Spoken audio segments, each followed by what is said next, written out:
ক্রিকেটের সিস্টেম নিয়ে এবার বিস্ফোরক মন্তব্য করলেন বিসিবির সভাপতি ফারুক আহমেদ। ফলাফল নয়, এবার সিস্টেম ঠিক করতে চান তিনি। বাংলাদেশ ক্রিকেট বোর্ডের সভাপতি হয়ে আসার পর ক্রিকেটে বেশ কিছু সাফল্য অর্জন করেছে বাংলাদেশ।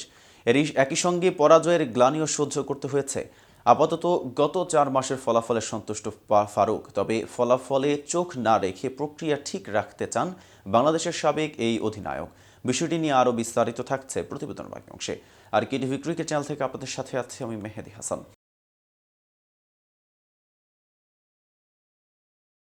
ফারুক আহমেদ বিসিবির দায়িত্ব নেওয়ার পর পাকিস্তানের বিপক্ষে 2-0 ব্যবধানে টেস্ট সিরিজ জিতে বাংলাদেশ। টেস্ট ক্রিকেটে পাকিস্তানকে হোয়াইট ওয়াশ করার পরের সময়টা অবশ্য ভালো যায়নি টাইগারদের। পরের টেস্ট সিরিজে ভারতের মাটিতে টেস্টে 2-0 এবং টি-20-তে 3-0 ব্যবধানে হেরে আসেন নাজমুল হোসেন শান্তের দল। এর রেশ কাটতে না কাটতেই সাউথ আফ্রিকার বিপক্ষে ঘরের মাঠে 2-0 ব্যবধানে টেস্ট সিরিজ হারে বাংলাদেশ দল। তারপর ওয়েস্ট ইন্ডিজের শুরুটা ভালো হয়নি বাংলাদেশের। প্রথম টেস্টে ক্যারিবীয়দের কাছে বাজেভাবেই হারে বাংলাদেশ। পরের টেস্টেই অবশ্য ঘুরে দাঁড়ায় বাংলাদেশ। দারুণ জয়ে সিরিজ 1-1 ব্যবধানে ড্র করে টাইগাররা। পরের সিরিজে আবারও ছন্দপতন। ওয়ানডেতে বাংলাদেশ হোয়াইট ওয়াশ হয় 3-0 ব্যবধানে। এরপর টি-20 সিরিজে আবারও ঘুরে দাঁড়ায় বাংলাদেশ।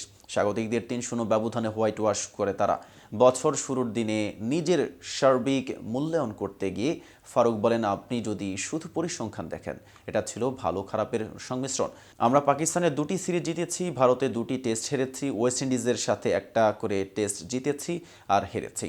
ঢাকায় আবারও 2টি হোম সিরিজ হেরেছি, আবার টি-20-তে ওয়েস্ট ইন্ডিজে গিয়ে তাদের হারিয়েছি।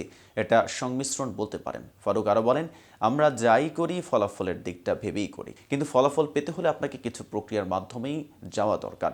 প্রক্রিয়া যদি আমরা ঠিক করতে পারি, এটা কিন্তু লজিক্যাল সিকোয়েন্স যে ফলাফল আসবেই। আমার মাত্র 4 মাস হয়েছে, আপনি বললেন 4 মাসে ম্যাজিক্যাল কিছু করা যাবে না। বোর্ডে নিজের কাজ করার ধরন সম্পর্কেও ধারণা দেন ফারুক। বোর্ড কর্তাদের মত প্রকাশের ক্ষেত্রে সুস্পষ্ট দিক নির্দেশনা দিয়েছেন তিনি।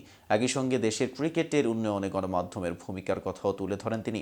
ফারুক আরও বলেন, কিছু জিনিসে আমি জোর দিয়েছি, যেমন ক্রিকেটাররা যেটাই খেলুক বোর্ড থেকে এটা নিয়ে আমি বলেছি যে কিছুই বলা যাবে না কারো।